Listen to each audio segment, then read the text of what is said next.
It all starts with a song, and for Louisa, that song was Davy Crockett, King of the Wild Frontier. At age 5, when Santa asked her what she wanted for Christmas, she replied, to be a pioneer and to write songs. A few months later, she wrote her first illustrated book, as well as her first song. Like a true pioneer, she wrote songs while literally blazing trails into the forest on her pony Sugarfoot. At age 11, she received her first distinction as a songwriter when she won a regional contest and performed her composition with the Birmingham Symphony before an audience of 2,500. By the end of college, Louisa had a catalog of 450 songs. At age 21, Mel Tillis invited Louisa to move to Nashville and write country music, but Louisa had fallen in love with the banjo. In 1971, she helped form likely the first modern all-female bluegrass band, and then co-founded Boot Hill, where she was the first woman to write a band's material while also playing banjo and fronting the band. With 3 albums featuring her songs, Louisa began gaining national recognition as a songwriter, prompting Lance Leroy to say she's just 24 years old and already 20 years ahead of her time. Lester Flatt would greet her with, "There's that banjo-picking girl." Songs have a life of their own. In 1991, Louisa happened by the station inn to see a young band with 2 Allisons in it. Awed by their music, she quietly introduced herself to Allison Krauss, who picked her up and swung her around the room saying, "We've been looking for you for 2 years."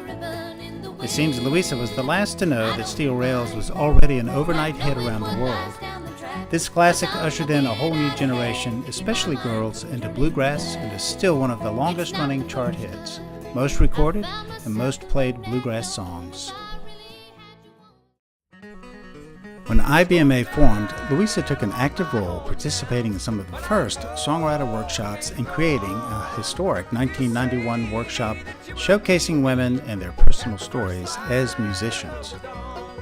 At age 35, Louisa felt she had earned her share of blessings in music and turned to advocating for songwriters and the songwriter community. Noticing songwriters are often in the shadows, she spearheaded the formation of the IBMA Songwriter Committee in 2005. In her 8 years as its first chair, she introduced lasting traditions and the proposal for the Songwriter of the Year award. Her tireless work was catalytic in developing the songwriter movement in IBMA and bluegrass in general.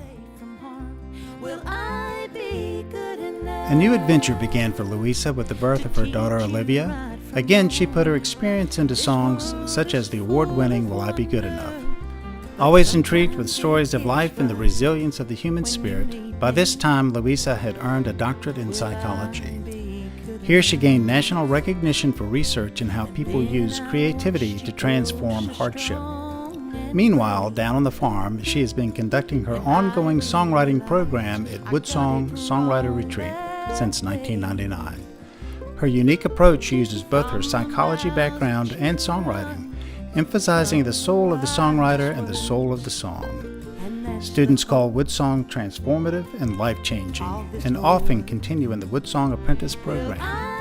With some 1,000 attendees over the years, some have gone on to record their own albums and create songwriter events of their own.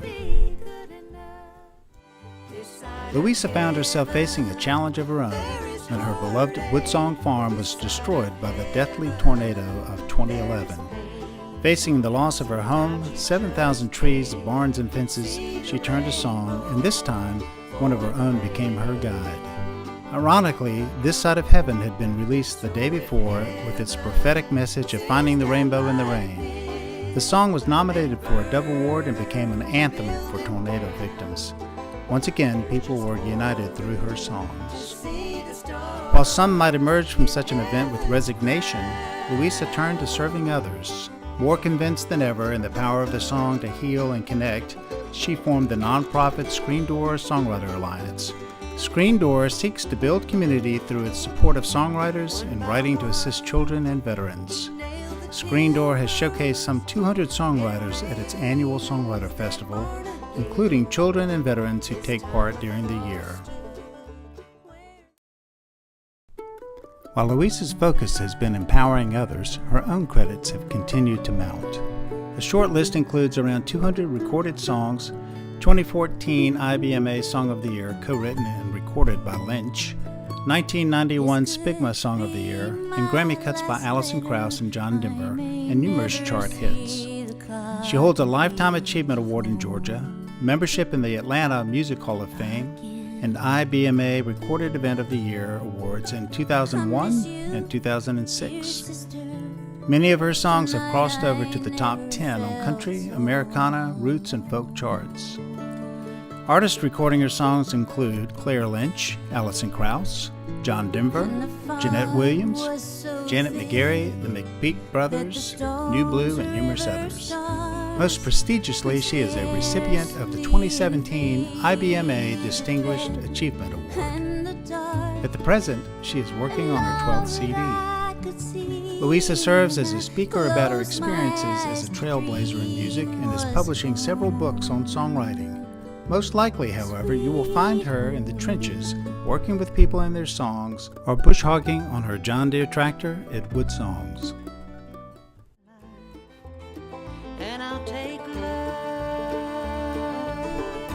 The most powerful tool we have to move people and bring people together is music, and songwriting is where music begins. The most important skill a songwriter has is not craft or rhyme, it's empathy. To connect deeply with one's own soul and connect with others. 2 verses in a little soul can change lives, and when a life is changed, the song keeps on going, crossing frontiers in ways we can only imagine. Sweet life, these hills that I've walked time after time, friends and loved ones I hold dear, I know I will leave these blessings here.